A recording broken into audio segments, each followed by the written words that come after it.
I am the Tofu Golem. Please enjoy the video. In this video, I will explain how to effectively study in a library for your board exam. First, select a quiet spot where you can concentrate without interruptions.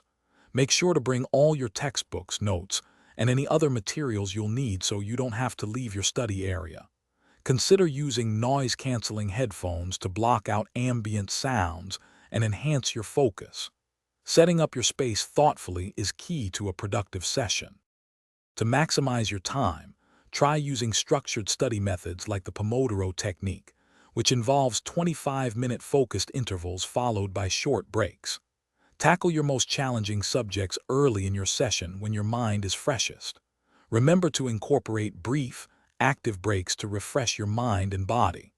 If possible, use library whiteboards or group study rooms for collaborative learning or self-explanation.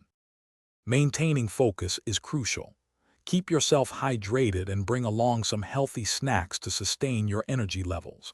Silence your phone and place it out of sight to minimize digital distractions. Ensure you are dressed comfortably, as you'll be sitting for extended periods. Planning your meals in advance will also prevent hunger from interrupting your valuable study time. Before you leave the library, take a few minutes to summarize the key concepts you've covered. Organize your notes neatly so they are easy to review later. It's also a great idea to plan out your next study session, noting what topics you'll focus on. Finally, reflect on your progress and identify any areas where you might need further attention, ensuring continuous improvement. Thanks for watching. Consider subscribing if we helped you today.